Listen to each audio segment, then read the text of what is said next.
I am very sure the character about whom we are going to study this chapter is not an unknown personality to any one of you, and that's none other than APJ Abdul Kalam, the Missile Man, very popularly known as the Missile Man. Right? So in this chapter we are बहुत सारी stories में हमने पढ़ा है कि उनके inspiration के बारे में and what all things that he had done. Here more of we will be studying about his childhood days. ठीक है, जैसे कि यहाँ पे जो chapter is very well named, My Childhood. We are going to study about his childhood days. So let us quickly begin. उनके friends कौन थे, उनकी फैमिली में कौन था, उनकी फैमिली की हालत कैसी थी, from there to becoming the president of the nation and his contribution, basically. That's all. Right? So let us quickly begin. I was born into a middle class Tamil family in the island town of Rameshwaram in the erstwhile Madras state. My father, Jainuluddin, had neither much formal education nor much wealth. Despite these disadvantages, he possessed great innate wisdom and a true generosity of spirit. This chapter is very simple, one thing. Number two, ज्यादातर description उनकी personal life, उनके friend, उनकी family के बारे में. तो जैसे कि यहाँ पे वो बोल रहे हैं कि उनके फादर जो थे ज्यादा पढ़े लिखे नहीं थे, ना ही बहुत कोई फैमिली बहुत रिच थी, ठीक, लेकिन बहुत ही जनरस थे उनके फादर, बहुत ही काइंड थे, सबको हेल्प करने को हमेशा रेडी. काफी लोग होते हैं ना कि उनके खुद के पास भले चीजें नहीं होंगी लेकिन दूसरों के लिए हमेशा वो रेडी रहेंगे. So that kind of a person his father was.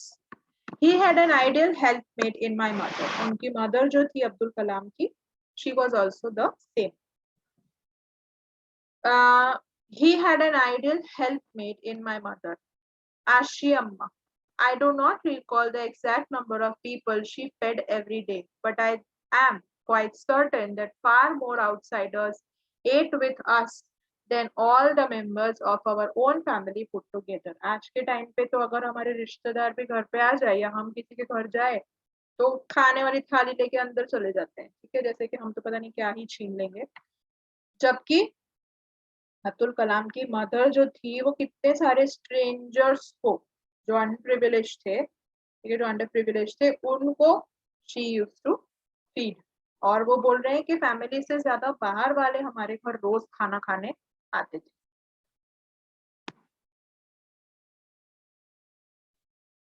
So this itself shows कि वो लोग भले अमीर नहीं थे, वो लोग भले they were not having the luxuries of life, but they were all very very kind, both of them. ठीक है, उनके पेरेंट्स जो थे एपीजे अब्दुल कलाम के, they were very kind, they were very helpful. और काफी लोगों को ये भी होता है कि मतलब नहीं, मेरे घर का खाना है ना, मैं इसको क्यों दूं, but she use to feed people. ठीक है, खाना बनाकर खिलाती थी वो सबको ही जो जरूरतमंद होते थे या जिनकी हालत नहीं होती थी कि वो खाना, दो वक्त का भी खाना खा सकते. तो दिस इटसेल्फ शोज, ये बहुत कम लोगों में ये क्वालिटीज देखी जाती है. I was one of the many children, a short boy with rather undistinguished looks, born to tall and handsome parents. बहुत short heighted थे वो तो हमने photos में देखा ही हुआ है. And his parents were, he says that his parents were very tall, मतलब tall and comparatively taller than him, and they were handsome. Handsome parents means obviously मतलब mother beautiful and father handsome, that way. That's very implicit, right? We lived in our ancestral house. Ancestral यानी हम बोलते हैं ना पुश्तैनी मकान, पहले के टाइम से जो था वही उनके पास एक घर था, ताकि उनके पास कोई और luxurious जगह नहीं थी. Which was built in the middle of the 19th century. It was fairly a large pakka house made of the limestone and brick. Limestone is chuna, ठीक है, brick, heat. On the Mosque Street in Rameshwaram. वो एक पुश्तैनी मकान जो 19th century का बना हुआ था, एक वही था जहां पर वो लोग सब रहते थे. My austere father means simple, strict and severe. He used to avoid all the inessential comforts and luxuries. कोई भी अनएसेंशियल चीज है, यानी जिस चीज की जरूरत नहीं है वो कभी भी उस चीज को फेवर नहीं करते थे, खरीदते नहीं थे. However, all the necessities, yes, there is a thin line of difference कि हाँ ये चीज खरीदनी है, ये चीज नहीं खरीदनी है, ये चीज जरूरी है, ये चीज जरूरी नहीं है. तो उनके फादर कोई लग्जरियस चीजें तो कभी नहीं खरीदते थे, क्योंकि उनको लगता था कि इसकी जरूरत नहीं है तो क्यों खरीद. लेकिन उन्होंने उनकी बच्चों की, फैमिली की जो भी जरूरतें थी वो हमेशा पूरी की थी. नीड्स पे वो कभी भी उन्होंने कॉम्प्रोमाइज नहीं किया, चाहे वो पढ़ाई हो, चाहे वो एजुकेशन चाहे वो खाना हो, चाहे वो कपड़े हो, मेडिसिन हो, एनीथिंग, उस पे कभी उनके फादर ने कॉम्प्रोमाइज नहीं किया, क्योंकि वो कोई लग्जरी नहीं है, तो बेसिक नेसेसिटी की चीज है. I would say mine was a very secure childhood, both materially and emotionally. Materially यानी सारी जरूरत की चीजें भी थी उनके पास, और इतने सपोर्टिव, इतने अंडरस्टैंडिंग पेरेंट्स थे, तो इमोशनली भी he was very very safe. The Second World War broke out in 1939 when I was just 8 years old. For reasons I've never been able to understand, a sudden demand for tamarind seeds erupted in the market. I used to collect the seeds and sell them to a provision shop on Mosque Street. World War II जब हुआ तब he was just 8 years old. और tamarind करके एक seeds थी, उसकी demand जो थी वो बहुत बढ़ चुकी थी. A day's collection would fetch me princely sum of 1 anna. So he used to collect those seeds and he used to sell it in a provision shop which was on the Mosque Street. और उनको अच्छे खासे पैसे मिल जाते. My brother-in-law Jalaluddin would tell me stories about war which I would later attempt to trace in the headlines in Dinamani. उनके जो brother-in-law थे, brother-in-law यानी कि उनकी बहन के husband, जलालुद्दीन करके जो थे, वो उनको सारी अपडेट्स देते थे एपीजे अब्दुल कलाम को कि वॉर में ये हो रहा है अभी, and all this is going on, and next day he used to read the paper called Dinamani, और उसमें भी उनको सारी इंफॉर्मेशन मिल जाती. Our area being isolated was completely unaffected by the war. उनका जो एरिया जहाँ पर वो रह रहे थे, जहाँ पर अब्दुल कलाम रह रहे थे, it was a remote area, और इसीलिए वहां पर कुछ ज्यादा फर्क या वॉर का कोई इम्पैक्ट ज्यादा नहीं हुआ. But soon India was forced to join the Allied forces and something like a state of emergency was declared. India को late to late join करना पड़ा था वो war को, and forcefully join किया था, and emergency declared हो चुकी थी. The first casualty came in the form of suspension of the train halt at Rameshwaram station. सबसे पहली चीज क्या हुई, ट्रेन जो रुक रही थी वो ट्रेन का स्टेशन पे, स्पेशली रामेश्वरम स्टेशन पे ट्रेन का रुकना बंद कर दिया फॉर सम XYZ रीजन. ठीक है. The newspapers now had to be bundled and thrown out from the moving train to the on the Rameshwaram road between Rameshwaram and Dhansukdi. That forced my cousin Samsuddin, who distributed newspapers in Rameshwaram, to look for a helping hand. अभी क्या होने लगा था, newspapers, उनका जो cousin था समसुद्दीन करके, APJ Abdul Kalam के जो कजिन थे, he used to collect newspapers and he used to sell it, right? लेकिन अब वो न्यूज़पेपर जो थे वो तो आते ही ट्रेन में थे, तो अब ट्रेन रुकने नहीं वाली थी कि ट्रेन रुकी, हम गए, कलेक्ट किए और फिर आ गए. अब ट्रेन चलती ही जाएगी और उसमें से फेंके जाएंगे न्यूज़पेपर के बंडल्स जो उनको पकड़ने पड़ेंगे, कैच करने पड़ेंगे. ठीक है. तो इसीलिए शमसुद्दीन को किसी की हेल्प चाहिए थी, एंड ही थॉट कि Abdul Kalam would be a great help. Samsuddin helped me earn my first wages. Half a century later, I can still feel the surge of pride in earning my own money for the first time. पहली बार पैसे कमाते हैं, जो खुद के जो पैसे होते हैं उसका मजा ही अलग है, right? So even he felt the same. Every child is born with some inherited characteristics into a specific socio-economic and emotional environment and trained in certain ways by figures of authority.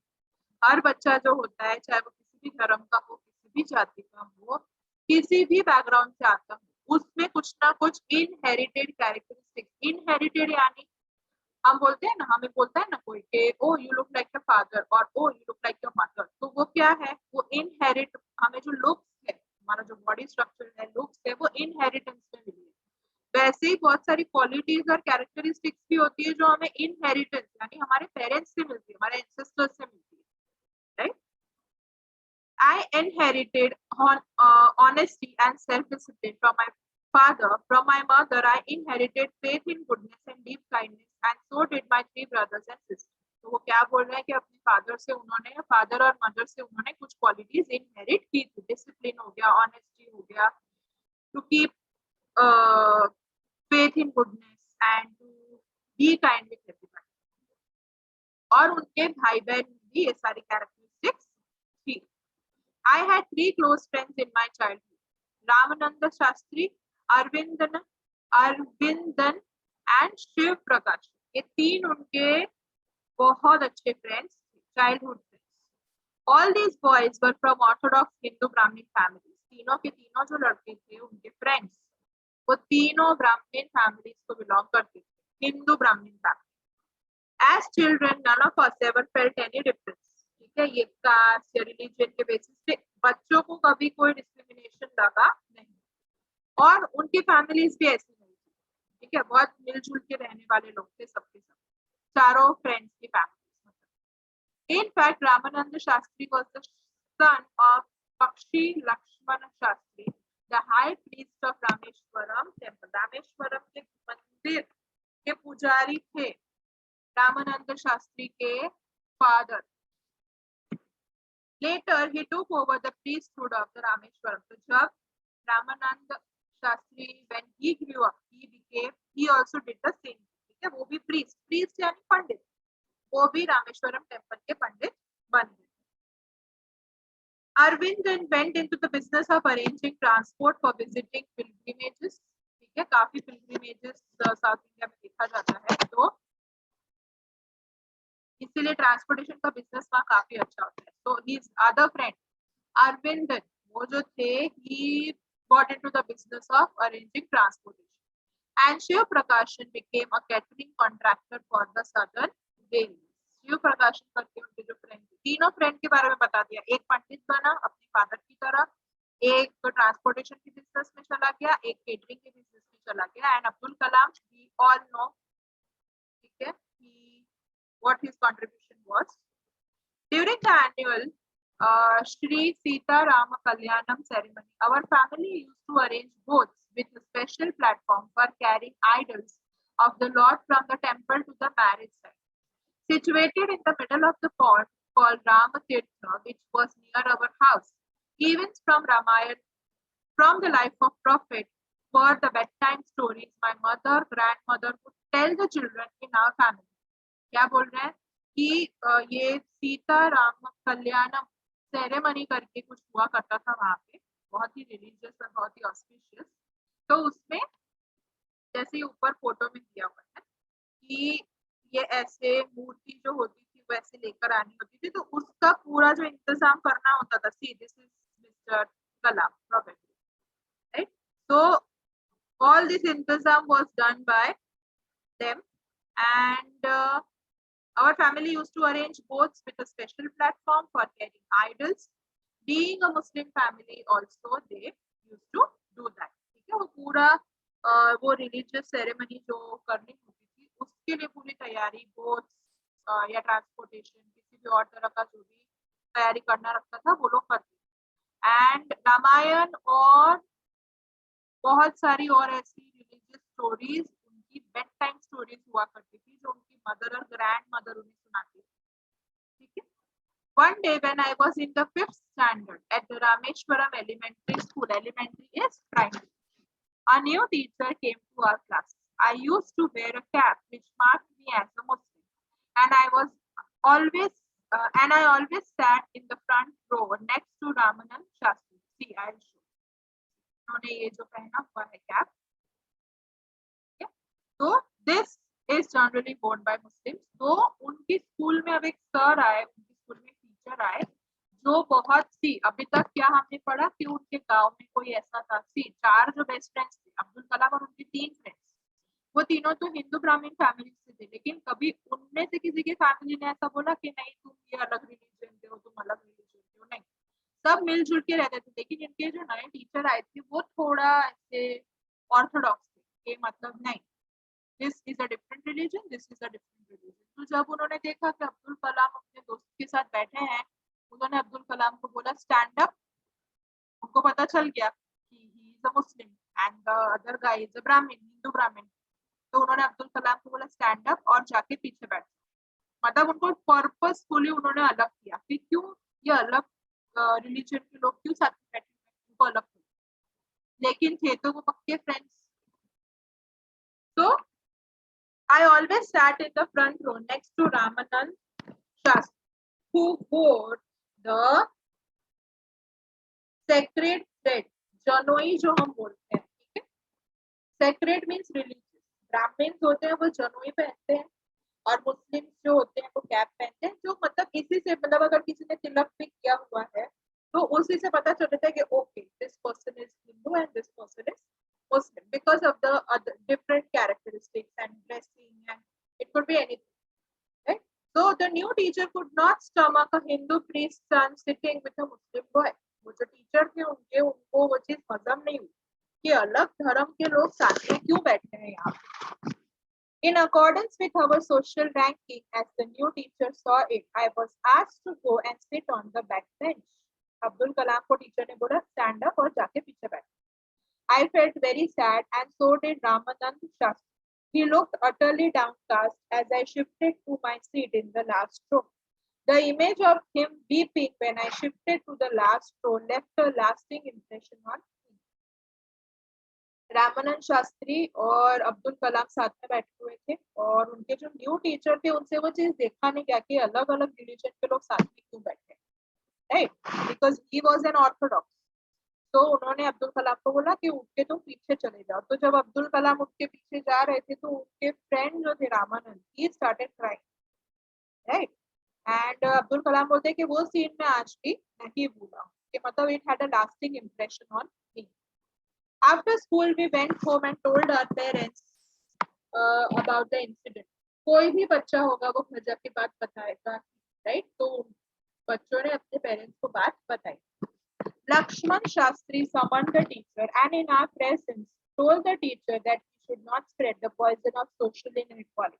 वो जो teacher थे उनके वो जानबूझ के कर रहे थे कि इनको अलग करो, अलग रिलीजन के लोगों को अलग ही बैठना, ठीक है। और ये इविल एलिमेंट्स होते हैं, हमारे बीच ही होते हैं ऐसे लोग, ठीक है। तो दोनों के पेरेंट्स स्कूल गए और वो टीचर को अच्छे से फिर समझाया गया कि ये सब सही नहीं कर रहे हो, तुम खुद भी तुम्हारी थॉट प्रोसेस चेंज करो और बच्चों को तो गलत सिखाओ ही मत, right. Don't spread this poison of communal differences. So he bluntly asked the teacher to either हाँ, अभी दोनों में इनको जो न्यू टीचर थे उनको क्या बोला गया कि या तो तुम माफी मांगो या तो तुम रेजिग्नेशन दे दो, स्कूल छोड़ दो। Not only did the teacher regret his behavior, but the strong sense of conviction Lakshman Shastri conveyed ultimately reformed this young teacher. Okay? उनको टीचर ने माफी तो मांगी ही और टीचर को समझ आ चुका था कि नहीं मेरा ही थॉट प्रोसेस गलत है। तो काफी बार हम इंटेंट नहीं करते ऐसा सोच, मतलब हम ऐसा सोचना नहीं चाहते, लेकिन आसपास के लोग और उनका इन्फ्लुएंस इतना आ जाता है कि हमारा थॉट प्रोसेस ऑटोमेटिकली चेंज हो जाता है, right. So he realised it immediately, teacher को रियलाइज हो गया कि मेरे से गलती हो गई। On the whole, the small society of Rameshwaram was very rigid in terms of segregation of different social groups. Rameswaram में जितने भी लोग रहते थे सब लोग इस चीज के सख्त खिलाफ थे कि धर्म जाति किसी भी बेसिस पे कोई डिस्क्रिमिनेशन अगर कोई करता था तो वहां के लोग मतलब इतना यूनिटी था उन लोगों में कि ऐसा कैसे बोल दिया या ऐसा कैसे कर दिया कि ये धर्म है या ये cast. However, my science teacher, yes, one more incident is very interesting here.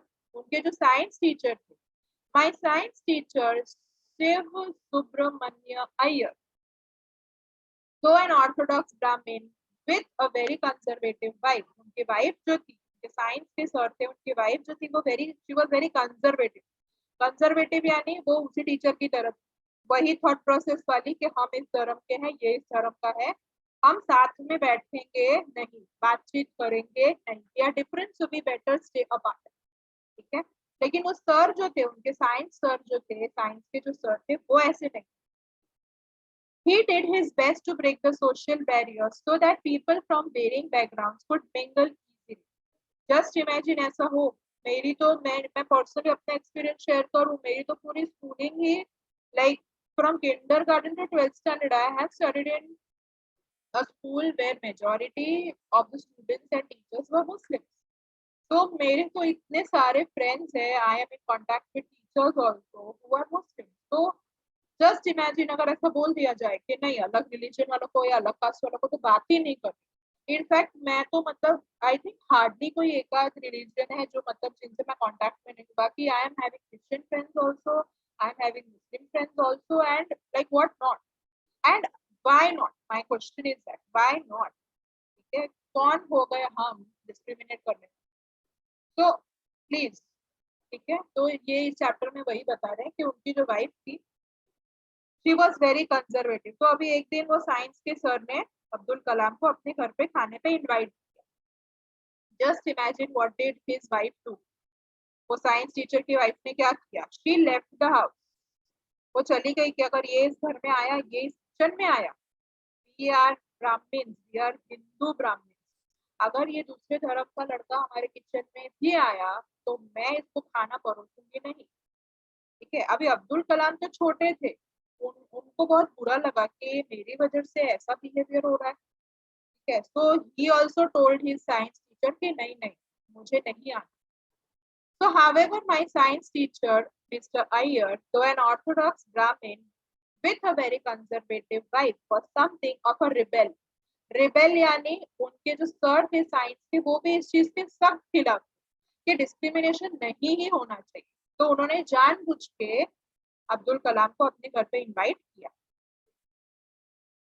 He used to spend hours with me and would say, Kalam, I want you to develop so that you are on par with the highly educated people of the big cities. वो हमेशा क्या बोलते थे कि तुम इन discrimination में, ये भेदभाव के चक्करों में मत पड़ना कभी भी। तुम बहुत बहुत लंबा सफर तुम्हें तय करना है और इन सब चीजों में मत पड़ के रह जाना। So he always used to tell him कि बहुत पढ़े लिखे, बहुत ही नॉलेजेबल लोगों के साथ तुम ग्रो करो, उनसे कांटेक्ट रखो ताकि तुम्हारा डेवलपमेंट हो, ऐसा मैं चाहता हूँ। ऐसा उसके सर ने उसको उनको बोला। One day he invited me to his home for a meal. His wife was horrified at the idea of a Muslim boy being invited to dine in her ritually pure kitchen. She refused to serve me in her kitchen. उन्होंने clearly मना कर दिया कि मैं इस लड़के को खाना नहीं परोसूंगी। He is a Muslim, I am a Hindu. ये मेरा बहुत ही क्या बोलते हैं, बहुत ही क्या बोलते हैं, एक वर्ड है specific, sorry I am not able to recall it right now. हाँ, पवित्र, यस। बोले ये मेरा बहुत ही पवित्र घर है और उसका भी, उससे भी पवित्र kitchen, right. I don't know where these people learn this things from, but okay anyway. So she clearly refuses कि मैं इसको खाना नहीं परोसूंगी। She refused to serve me in her kitchen. Mr. Iyer was not perturbed, nor did he get angry with his wife, but instead he served me with his own hands and sat down beside me to eat his meal. क्या हुआ? अगर कोई और इंसान होगा तो क्या करेगा? वाइफ पे चीखेगा, चिल्लाएगा कि चुपचाप उसको खाना सर्व कर दो, ठीक है। His sir did not do that. वो चिल्लाए नहीं, वो चीखे नहीं, उन्होंने क्या बोला, ठीक है तुम मत सर्व करो, मैं सर्व कर दूंगा। Easy peasy. Why are we taking so much stress about it, right? तो उनके सर ने अब्दुल कलाम को खाना परोसा। He served it. His wife watched us from behind the kitchen door. Kitchen के दरवाजे से वो निकल गई बाहर, बोले ये घर में आया तो मैं इस घर में नहीं रुकने वाली, राइट। अच्छा मौका था वैसे सर के पास, but okay anyway, jokes apart. So what is he doing, वो सर जो है अब्दुल कलाम के साथ ही बैठे हैं और दोनों खाना खा रहे हैं और सर की वाइफ जो थी वो खिड़की से देख रही थी। I wondered whether she had observed any difference in the way I अभी अब छोटा बच्चा होगा वो क्या उसके दिमाग में क्वेश्चन आएंगे राइट तो वो क्या सोच रहे हैं अब अब्दुल कलाम कि ऐसा क्या है मुझ में क्या मैं अच्छे से खाता नहीं हूँ या क्या मैं डू आई ड्रिंक वाटर और clean the floor after the meal ठीक है वो बोल रहे हैं कि ऐसा क्या गलत कर रहा हूँ मैं that why she behaving like that with me when I was leaving his house mister Iyer invited me to join him for dinner again the next weekend. जाते जाते उनके सर ने बोला कि अगले हफ्ते डिनर पे वापस मिलते हैं. Observing my hesitation, he told me not to get upset, saying, "Once you decide to change the system, such problems have to be confronted." See, change कभी भी जाना होगा ना किसी छोटी भी चीज में तो वो इजीली नहीं आने वाला.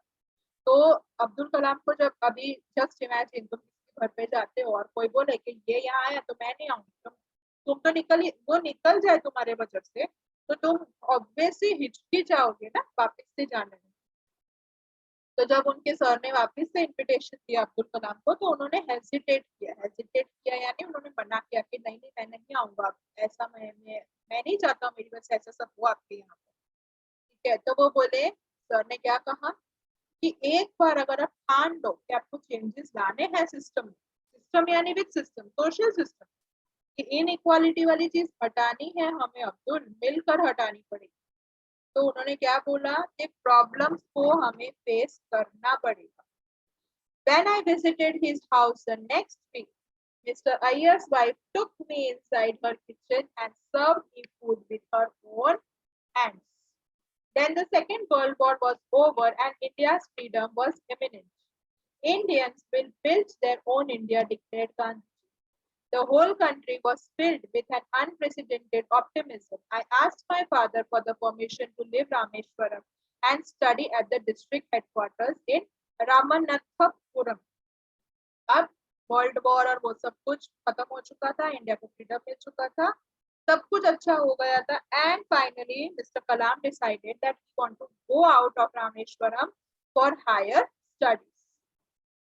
सो एज यूजुअल मम्मी जी जो थी वो थोड़ा हिचकिचा रही थी कि मेरा बेटा अकेला सब कुछ कैसे मैनेज करेगा लेकिन बच्चे को जाने दो कि तभी तो वो सीखने वाला है ना आंटी जी ठीक है. सो in this paragraph that's what they are saying कि उनके father जो थे see men are more practical undoubtedly females are very emotional I am not saying कि सही था गलत था वो नहीं बोल रही but ये चीज आपने भी हर सिचुएशन में ऑब्जर्व की ही होगी that पेरेंट्स में से एक इमोशनल होंगे और एक जो होंगे वो बहुत प्रैक्टिकल होंगे कि हाँ ठीक है मेरे बेटे के ग्रोथ के लिए ये इम्पोर्टेंट है. अब्दुल कलाम के फादर ने बहुत अच्छा जवाब दिया यहाँ पे उनकी मम्मा को कि उसको क्या बोलते हैं मतलब वो चिड़िया के उससे उन्होंने एग्जाम्पल दिया. तो he was very practical his father was very practical कि हाँ बेटा तेरी लाइफ है और मतलब तुम्हारी लाइफ है और तुम्हारे ग्रोथ के लिए जो भी बन पड़ेगा वो हम करेंगे और तुम्हें फ्रीडम चाहिए वो मिलेगा. जबकि उनकी मम्मा थी वो थोड़ी हिचकिचाई कि नहीं मेरा बेटा अकेला नहीं जाएगा. He told me as if nothing loved. Abdul, I know you have to go away to grow. Does the seagull not fly across the sun alone and without a nest? He quoted Khalil Gibran to my hesitant mother. ठीक है क्या बोला उन्होंने Does the seagull not fly across the sun alone without a nest? Right? Seagull करके जो bird होता है अभी बर्ड्स जो होते हैं वो जब खाना चुनने जाते हैं तो क्या वो अपने बच्चों को ले लेके घूमते हैं that's what they mean here. ठीक है कि हर बार अकेले हमें सफर करना ही पड़ता है अकेले हमें ट्रैवल करना ही पड़ता है at any moment in life everyone has done it and everyone will do that in the near future. तो उनकी मदर को क्या बोला उन्होंने कोट किया hesitant mother yani she was not ready to let him go out of Rameshwaram for further studies. Your children are not your children. They are the sons and daughters of life's longing for itself. They come through you but not from you. You may give them your love but not your thoughts for they have their own thoughts. उनके father ने क्या समझाया कि देखो मतलब ये बहुत in depth meaning है इसका बट मैं बहुत ब्रीफली समझा दे रही हूँ otherwise you people will see right.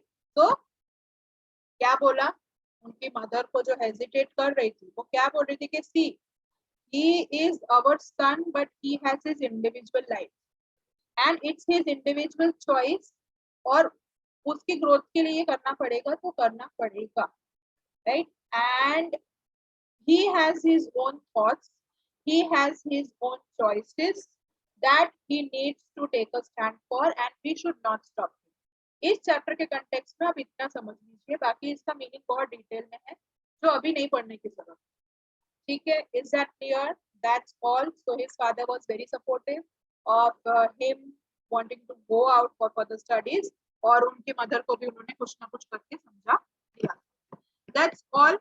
We are done with this chapter also and this has been taken from Wings of Fire. I really wish to read this book and क्योंकि अगर एक ये chapter इतना interesting है तो फिर आगे के चैप्टर्स इसके होंगे वो अच्छे ही. Okay, that's all. ये लास्ट वाला जो पोर्शन है इससे आपको एप्लीकेशन बेस्ड क्वेश्चन आ सकते हैं, बाकी उसके अलावा तो और स्टार्टिंग वाला जो था, राइट, कि वो लोग खुद गरीब थे लेकिन वो लोग काफी लोगों की हेल्प करते थे, लोगों को खाना खिलाते थे, तो उसपे से कुछ एप्लीकेशन बेस्ड क्वेश्चन आ सकता है. इस पैराग्राफ से तो पक्का आएगा, राइट? तो ये अभी से बोल दिया, डाइजेस्ट में या जो भी आपको मटेरियल मिलता है वहां पे इस पैराग्राफ से रिलेटेड जितने भी क्वेश्चंस हैं उसको आप थॉरली पढ़ लीजिएगा, बिल्कुल आने ही आने इससे क्वेश्चन, ठीक है? This one paragraph is very very important, right? If you have not understood it please tell me in the class. Done? चलिए, see you soon. Have an amazing day, weekend ahead. Thank you.